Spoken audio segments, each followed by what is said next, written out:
ओम शांति। ओम शांति। आज बाबा के 9-10-2023 के महावाक्य प्रातः मुरली। ओम शांति। बाप दादा मधुबन। बाबा ने कहा, मीठे बच्चे जी बाबा, जितना याद में रहेंगे, पवित्र बनेंगे, उतना पारलौकिक माता पिता की दुआएं मिलेंगी। दुआएं मिलने से तुम सदा सुखी बन जाएंगे। प्रश्न दिया बाबा ने, बाप सभी बच्चों को कौन सी राय देकर कुकर्मों से बचाते हैं? बाप सभी बच्चों को कौन सी राय देकर कुकर्मों से बचाते हैं, बुरे कर्मों से बचाते हैं? उत्तर दिया बाबा ने, बाबा राय देते हैं, बच्चे तुम्हारे पास जो भी धन दौलत आदि है वह सब अपने पास रखो, लेकिन ट्रस्टी होकर चलो। तुम कहते आए हो, हे भगवान यह सब कुछ आपका है। भगवान ने बच्चा दिया, धन दौलत दिया। अब भगवान कहते हैं, इन सबसे बुद्धि योग निकाल, तुम ट्रस्टी होकर रहो, श्रीमत पर चलो, तो कोई भी कुकर्म नहीं होगा, तुम श्रेष्ठ बन जाओगे। गीत आया है, ले लो दुआएं माँ बाप की। ओम शांति। ले लो दुआएं माँ बाप की। जो बच्चे कहते हैं ना, हमारा मुख नहीं चलता, समझा नहीं सकते हैं, उन्हें सेंटर की ब्राह्मणियां कैसे सिखलाएं? उन्हें सेंटर की ब्राह्मणियां कैसे सिखलाएं, यह शिव बाबा समझाते हैं। चित्रों पर समझाना तो बहुत सहज है ना। छोटे बच्चों को चित्र दिखलाकर समझाना पड़े ना। ऐसे नहीं कि क्लास में सब आकर बैठे और तुमने मुरली शुरू कर दी। नहीं, यह तो हड्डी मतलब जिगरी बैठ समझाना चाहिए। बच्चों ने गीत तो सुना, एक है पारलौकिक माता पिता जिसको याद करते रहते हैं, तो माता पिता वह है सृष्टि का रचयिता। माता पिता जरूर स्वर्ग ही रचेंगे। सतयुग में स्वर्गवासी बच्चे होते हैं, यहाँ के माता पिता खुद ही नरकवासी हैं, तो बच्चे भी नरकवासी पैदा करेंगे। गीत में कहा ना कि ले लो दुआएं माँ बाप की। तुम जानते हो इस समय के माँ बाप तो दुआएं नहीं देते, स्वर्गवासी दुआएं करते हैं। स्वर्गवासी दुआ करते हैं, जो दुआ फिर आधा कल्प चलती है, फिर आधा कल्प बाद श्रापित हो जाते हैं। खुद भी पतित बनते तो बच्चों को भी पतित बनाते हैं। उसे आशीर्वाद तो नहीं कहेंगे ना। श्राप देते देते भारतवासी श्रापित हो गए। कितना दुख ही दुख है, इसलिए माता पिता को याद करते हैं। अब वह माता पिता दुआएं कर रहे हैं कि पढ़ाकर पतित से पावन बना रहे हैं। यहाँ है आसुरी संप्रदाय, रावण संप्रदाय, और वहाँ है देवी संप्रदाय, राम राज्य। रावण का जन्म भी कहाँ होता है? भारत में ही। शिव बाबा जिसको राम कहते हैं, उनका जन्म भी भारत में ही है। तुम जब वाम मार्ग में जाते हो तो भारत में रावण राज्य शुरू हो जाता है। द्वापर माव है, जब भिखारी बन जा है तो उसने वाम मार्ग बोले से ना बाबा, वाम मार्ग माजा है, तो भारत में जो रावण राज्य शुरू, भारत में तो रावण राज्य शुरू हो जाता है ना। तो भारत को ही राम परम पिता आकर पतित से पावन बनाते हैं। रावण आते हैं तो मनुष्य पतित बन जाते हैं। गाते भी है ना, राम भी गयो और रावण भी गयो। जिनका बहु परिवार है, राम का परिवार तो बहुत छोटा है, और सब धर्म खत्म हो जाएंगे, और सब धर्म खत्म हो जाते हैं, सबका विनाश हो जाता है, बाकी तुम देवी देवताएं रहेंगे। राम का परिवार तो छोटा होगा ना सतयुग, और रावण का परिवार बहुत बड़ा परिवार है। तो बाबा ने कहा रावण आते हैं तो मनुष्य पतित बनते ना, गाते भी राम भी गयो रावण भी गयो, जिनका भू परिवार है।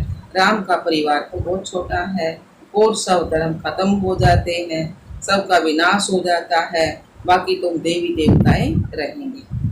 तुम अभी जो ब्राह्मण बने हो वहीं ट्रांसफर होकर सतयुग में आएंगे। तो अब तुमको माँ बाप की दुआएं मिल रही है ना। माँ बाप तुमको स्वर्ग का मालिक बनाते हैं, वहां तो सुख ही सुख है। इस समय कलयुग में है दुख, सभी धर्म दुखी। अभी कलयुग के बाद फिर क्या आना है? फिर सतयुग आना है। कलयुग में कितने ढेर मनुष्य हैं, सतयुग में तो इतने मनुष्य नहीं होंगे। जितने ब्राह्मण होंगे वही फिर वहां देवता बनेंगे। वह भी त्रेता तक वर्दी को पाते रहते हैं ना। कहते हैं क्राइस्ट से 3000 वर्ष पहले भारत क्या था? सतयुग था। बिफोर क्राइस्ट और आफ्टर क्राइस्ट। सतयुग में तो एक ही धर्म है, एक ही राज्य है, वहां मनुष्य भी थोड़े होंगे।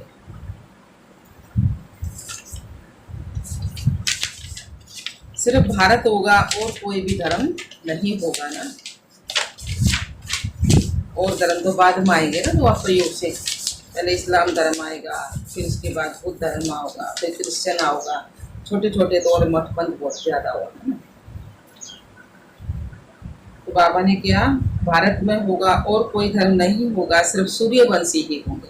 चंद्रवंशी भी नहीं होंगे, वे भी पैतृता होंगे। सूर्यवंशी को भगवान भगवती कह सकते हैं क्योंकि वे संपूर्ण है। लक्ष्मी नारायण को सतयुग में भगवान भगवती कहेंगे ना। तुम बच्चे जानते हो पतित पावन तो एक ही परम पिता परमात्मा है। चक्कर के चित्र तरफ इशारा देखो, बाप ऊपर में बैठे हैं, ये ब्रह्मा द्वारा स्थापना करा रहे हैं। अभी तुम पढ़ रहे हो, जब इन देवताओं का राज्य रहता है तब और कोई धर्म नहीं रहता है। फिर आधा कल्प बाद वृद्धि होती जाती है, ऊपर से आत्माएं फिर आती जाती है, वर्ण बदलते जाते हैं, जीव आत्माएं बढ़ती जाती हैं।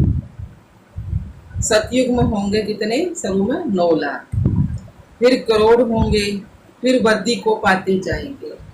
सतयुग में भारत श्रेष्ठाचारी था, अभी भ्रष्टाचारी है।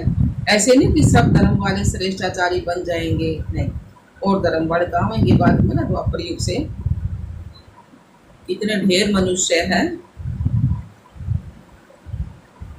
यहाँ भी भ्रष्टाचारी से श्रेष्ठाचारी बनने में कितनी मेहनत लगती है। घड़ी घड़ी श्रेष्ठाचारी बनते बनते फिर विकार मजाए, फिर भ्रष्टाचारी बन जाते हैं।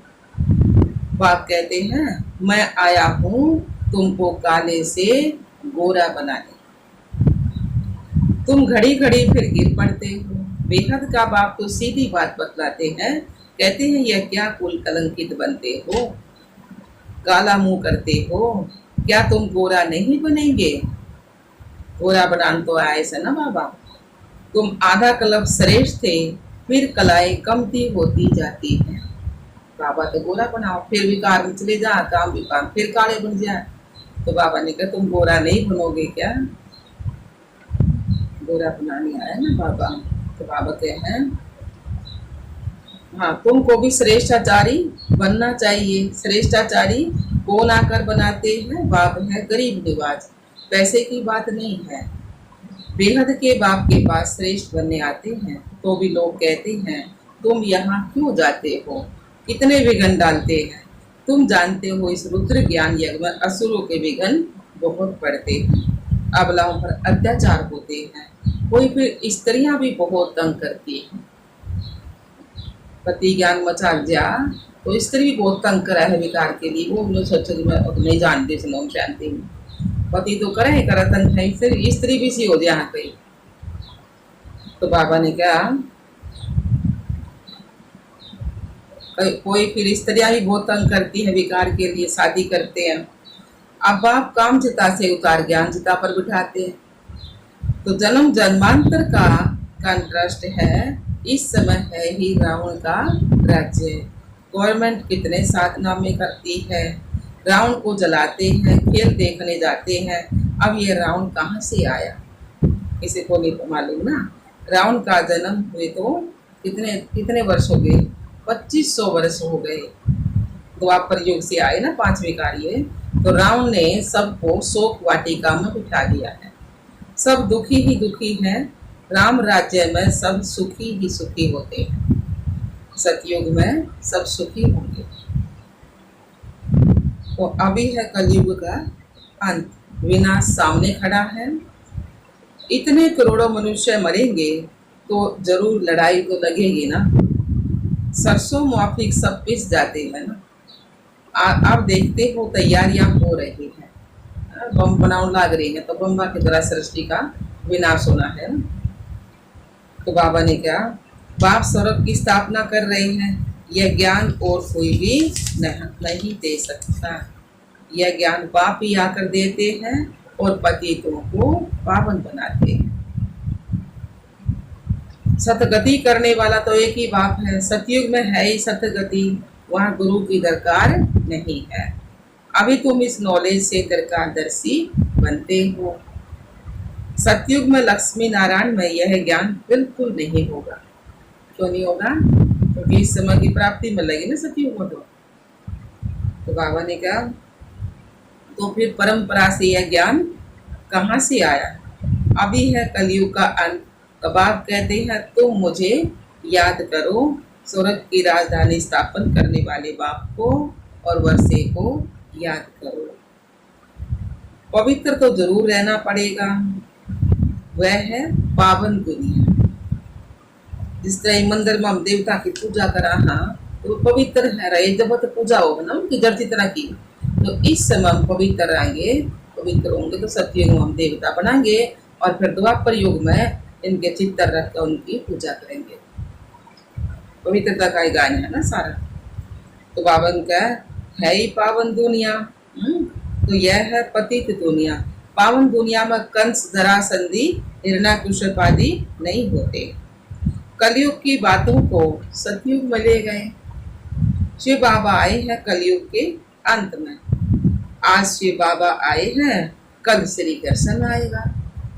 तो शिव बाबा और श्री कृष्ण के पार्ट को मिला दिया है। शिव भगवान वाच्य, तो उन द्वारा पढ़कर श्री कृष्ण की आत्मा यह पद पाती है। शिव बाबा तो पढ़ के, ये ब्रह्मा बाबा है नहीं, यह आत्मा श्री कृष्ण बनेगी सतयुग। तो ये पढ़ाई पढ़ रही है ना बाबा, इस समय पढ़ी ना बाबा ने पढ़ाई। श्री कृष्ण की आत्मा फिर यह पद पाती है पढ़कर। तो उन्होंने फिर भूल से गीता में श्री कृष्ण का नाम डाल दिया। श्री कृष्ण ने गीता सुनाई, सुनाओ कौन है? शिव बाबा। सच्ची गीता दिया मुरली है ना, 4 पेज की। तो बाबा ने कहा, उन्होंने फिर भूल से गीता में श्री कृष्ण का नाम डाल दिया। यह भूल फिर भी होगी, अलग बात फिर भी होगी है ना। संगम मतलब के द्वापर युग में फिर भी गीता सुनाओगे ना, ये तो चलती रहेगी। उसमें फिर श्री कृष्ण का नाम फिर डालेंगे। तो बाबा ने कहा, मनुष्य भ्रष्टाचारी बने तब तो बाप आकर श्रेष्ठाचारी बनाए हैं। सुधरे साधरे हो तो किधर थी बाबा नानक की, बिगड़ के ज्ञान ना रहा, कुछ भी समझ ना रही, जब तो बाबा आया है ना समझाते। तो श्रेष्ठाचारी ही 84 जन्म पूरे कर भ्रष्टाचारी बनते हैं। तो इस चक्कर पर समझाना तो बहुत सहज है। झाड़ में भी दिखाया हुआ ना, नीचे तुम राजयोग की तपस्या कर रहे हो, ऊपर लक्ष्मी नारायण का राज्य खड़ा है। अभी तुम थूर में बैठे हो, झाड़ के पेट में दिखा रहा था ना, नीचे तपस्या करते, तो थूर में बैठे हो, फाउंडेशन लग रहा है।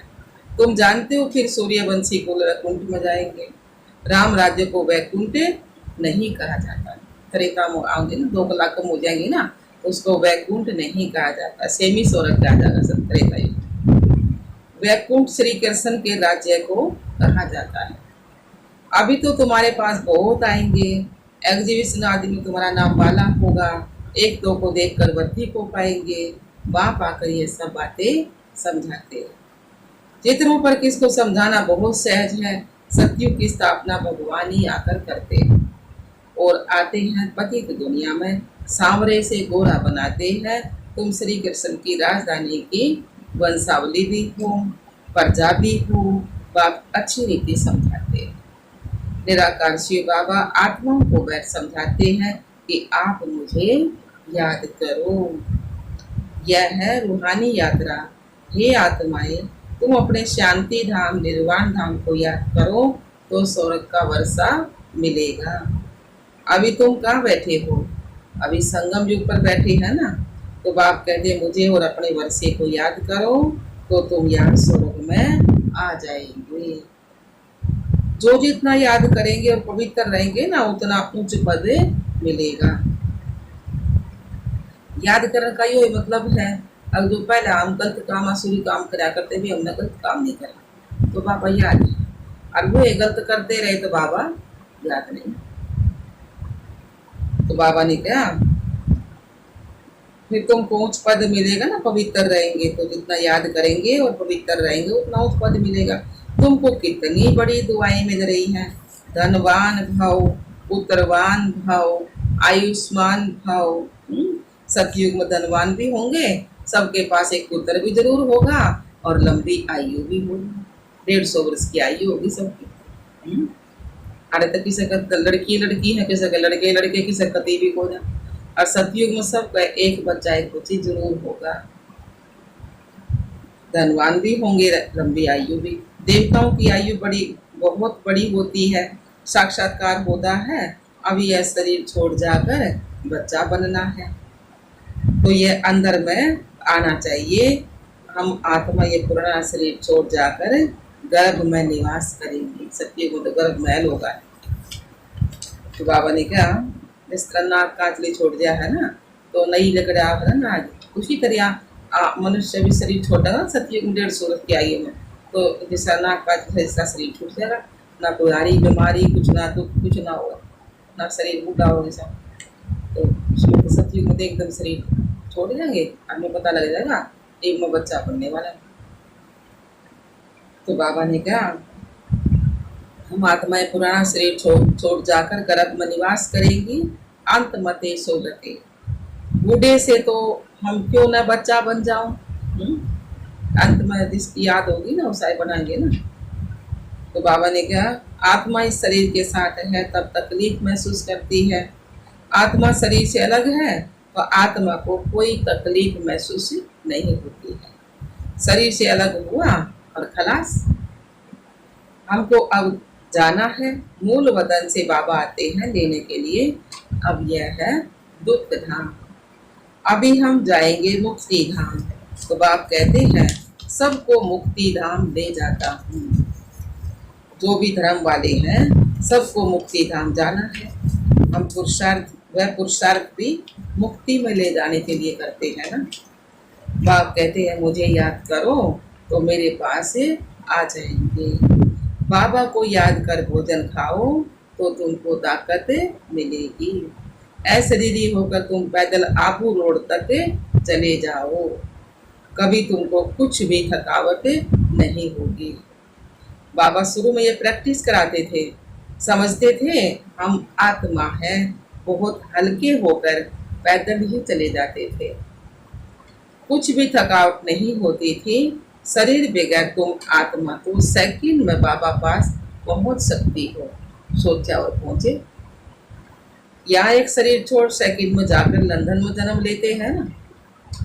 आत्मा जैसी तीखी और कोई चीज नहीं होती है। तो अब बाप कहते हैं बच्चे हम तुमको लेने के लिए आए हैं, अब मुझ बाबा को याद करो। अभी तुमको प्रैक्टिकल में बेहद के पारलौकिक बाप की दुआएं मिल रही है। बाप बच्चों को श्रेष्ठ श्रेष्ठ मत दे रहे हैं। धन दौलत आदि सब तुम अपने पास रखो, सिर्फ ट्रस्टी होकर संभालो। तुम कहते भी आए हो हे भगवान यह सब कुछ आपका है, भगवान ने बच्चा दिया, भगवान ने धन दौलत दिया। अच्छा, फिर भगवान आकर कहते हैं कि इन सब से बुद्धि योग निकाल, तुम ट्रस्टी होकर चलो, श्रीमत पर चलो तो बाप को मालूम पड़ेगा तुम कोई भी कुकर्म नहीं करते। बाबा के कहने चलेंगे तो बाबा को पता लगेगा ना कभी कोई भी कुकर्म नहीं करते। श्रीमत पर चलने से तुम श्रेष्ठ बनेंगे। आसुरी मत पर चलने से तुम भ्रष्ट बने हो। आधा कलप तुमको भ्रष्ट बनने में लगा है ना, तो पर और कलयुग। 16 कला से 14 कला बनते हो। फिर धीरे धीरे कलाएं कम होती जाती हैं, तो इसमें टाइम लगता है ना। अच्छा जी बाबा। मीठे मीठे सिकलदे बच्चों प्रति माता पिता बाप दादा का याद प्यार और गुड मॉर्निंग। रूहानी बाप की रूहानी बच्चों को नमस्ते। हम रूहानी बच्चों की रूहानी बाप दादा को याद प्यार गुड मॉर्निंग, नमस्ते नमस्ते नमस्ते जी। हम बाबा के बच्चे सदा रहे हंसते और हंसाते। शुक्रिया मीठे बाबा, शुक्रिया बाबा।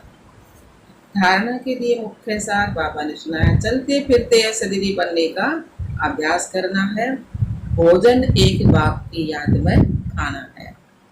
दूसरा पॉइंट है, माता पिता की दुआएं लेनी है। ट्रस्टी होकर रहना है। कोई भी कुकर्म नहीं करना है, बुरा काम कोई भी नहीं करना है। वरदान दिया बाबा ने, अनासक्त बन लौकिक को संतुष्ट करते भी ईश्वरीय कमाई जमा करने वाले राजयुक्त। अनासक्त बनकर लौकिक को संतुष्ट करते भी ईश्वरीय कमाई जमा करने वाले राजयुक्त।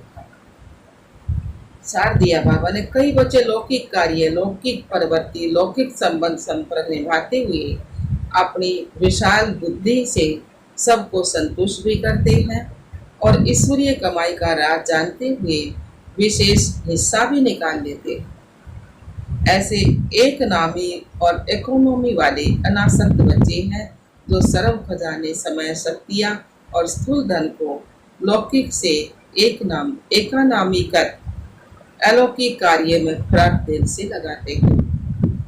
ऐसे युक्त युक्त राजयुक्त बच्चे ही महिमा योग्य हैं। स्लोगन दिया बाबा ने, समर्थी स्वरूप बनकर हर कर्म करने वाले ही प्रकाश सतम लाइट हाउस बनते हैं। समर्थी स्वरूप बनकर बाबा की याद में रहकर हर कर्म करेंगे तो प्रकाश सतम मतलब लाइट हाउस बनते हैं। अच्छा, ओम शांति बाबा।